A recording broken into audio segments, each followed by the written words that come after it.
Salut à tous. Aujourd'hui, je voulais vous présenter quelques petits conseils pour améliorer la technique de vos pompes. J'en vois beaucoup quand ils font cet exercice, ils le négligent. Ils considèrent cet exercice comme un exercice facile, au poids de corps. Un peu, ils le font sans vraiment y prêter attention. Ils vont aller souvent vite dans leurs mouvements.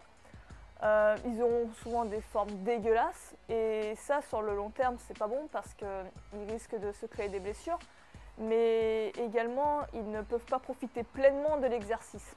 Donc on va commencer tout de suite avec les conseils. Conseil numéro 1, l'alignement. Donc ici le but c'est d'avoir toujours le dos aligné. Donc vos épaules doivent être alignées à vos hanches qui doivent être alignées à vos pieds. Et cet alignement, vous devez le garder du début à la fin du mouvement. Vous descendez, votre dos est droit, tac, vous gardez la position, vous remontez, c'est la même chose.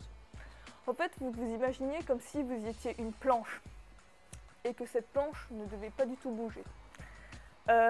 Souvent, j'en vois quand ils font leur pompe, ils n'ont pas cet alignement parce qu'ils ont une faiblesse au niveau du gainage, au niveau des abdos. Par exemple, ils vont faire ce style de pompe. Ils vont avoir soit une cambrure au niveau du dos, ils vont être courbés et c'est essentiellement le haut du dos, le haut du buste qui va travailler. Ils vont avoir un manque de gainage au niveau des abdos. Ou alors il y en a qui vont carrément pointer du cul comme ça. Là, c'est une faiblesse au niveau aussi des hanches. Donc, ayez toujours en tête, gardez un bon gainage. Petit truc pour garder ce gainage, c'est au lieu de regarder entre vos mains, regardez légèrement au-delà.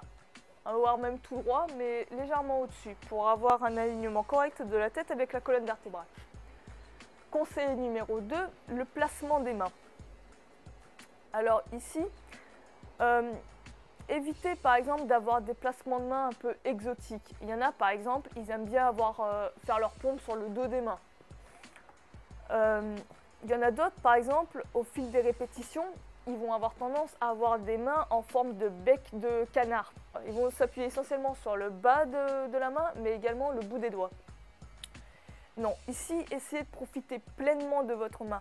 C'est ce qui est en premier contact avec vos pieds, bien sûr, qui est en contact direct avec le sol. C'est ça qui va vous permettre vraiment de pousser, c'est la base.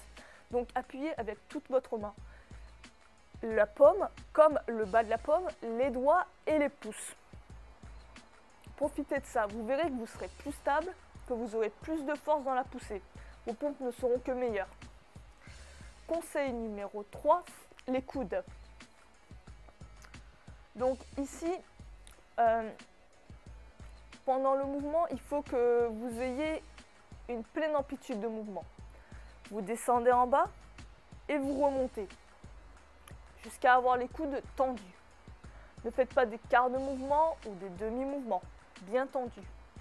Par contre, petite précision, évitez l'hyperextension des coudes, c'est-à-dire une extension un peu trop brutale, comme ceci, un peu trop brutale du coude. Souvent, on voit ce type d'exécution avec des pompes faites rapidement. Pour cela, essayez de garder une légère flexion, je dis bien légère, de quelques millimètres qui est imperceptible au niveau de votre coude. Là, je suis en hyperextension, là, je garde une légère flexion. C'est imperceptible, mais au moins, ça protégera vos coudes. Conseil numéro 4, toujours avec les coudes. Donc là, j'en vois aussi beaucoup, quand ils font leur pompe, ils ont tendance à avoir les coudes qui s'évasent vers l'extérieur, comme ça. Ils vont de plus en plus vers l'extérieur. C'est comme si, en fait, les épaules étaient alignées avec les coudes. Et ils poussent plus avec le haut du buste plutôt qu'avec l'ensemble du buste. Pour cela, pour éviter de faire cette erreur, ramenez vos coudes vers l'intérieur. Voilà, essayez de les avoir les plus proches possible du corps et poussez avec l'ensemble de votre buste. Vous verrez qu'en ayant les coudes les plus proches du corps, vous allez solliciter vos dorsaux. Et vos dorsaux vont vous permettre d'être plus stable et avoir plus de force. Conseil numéro 5, l'écartement des pieds. Donc, moi, quand je fais mes pompes, j'aime bien avoir les pieds rapprochés, comme ceci. Pourquoi? Parce que tout simplement, ça intègre un travail d'équilibre. Et ça va être intéressant pour un travail unilatéral que je ferai ultérieurement, avec les pompes à un bras. Je compte les faire de jambes serrées et non pas pieds écartés. Donc en prenant de bonnes habitudes dès les premières étapes, je continuerai à les avoir jusqu'à la fin. Mais vous pouvez très bien avoir un écartement largeur des épaules, c'est très correct, rien à dire. Après, un écartement supérieur à la largeur des épaules, pour moi, facilite un peu trop l'exercice. Je l'éviterai. Conseil numéro 6.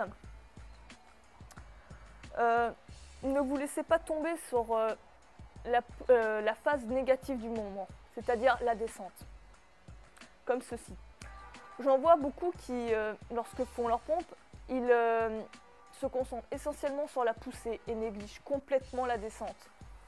Or, les deux sont très importants, aussi bien pour le travail de la force que de l'hypertrophie. Pour maximiser les effets et les résultats, il faut vraiment se concentrer sur le contrôle du mouvement. La descente comme la montée. Après, les faire de façon explosive n'est pas une erreur. Il faut que ce soit fait dans un but précis. Dans un travail pliométrique, on va chercher à aller de plus en plus vite. Donc, on va jouer sur le rebond. Mais dans un travail d'hypertrophie et de force, ce rebond va être une gêne. C'est pour moi une faiblesse. Ça va faciliter le mouvement et on ne va pas pouvoir en tirer vraiment du bénéfice. Donc, à éviter. Conseil numéro 7, le tempo. Justement, afin d'éviter ces rebonds, essayez d'avoir un tempo lent, avec une seconde de pause en bas du mouvement, une seconde de pause qui annule tout rebond.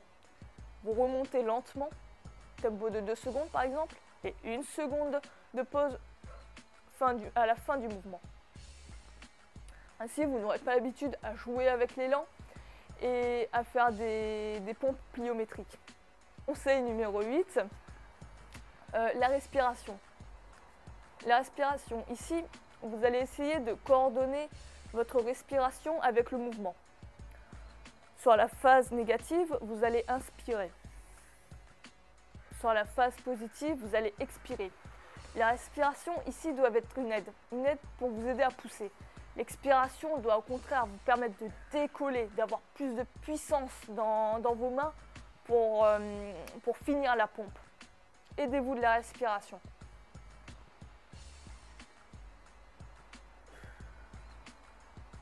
Voilà, ces conseils sont maintenant terminés. J'espère qu'ils vous permettront de faire de meilleures pompes. Ils vont vous permettre d'améliorer votre technique. Bien sûr, ceci n'est pas une liste exhaustive, il y a peut-être d'autres à ajouter. N'hésitez pas à le faire d'ailleurs dans la barre de commentaires, ça sera avec plaisir que je vous lirai. Et sur ce, je vous dis à la prochaine.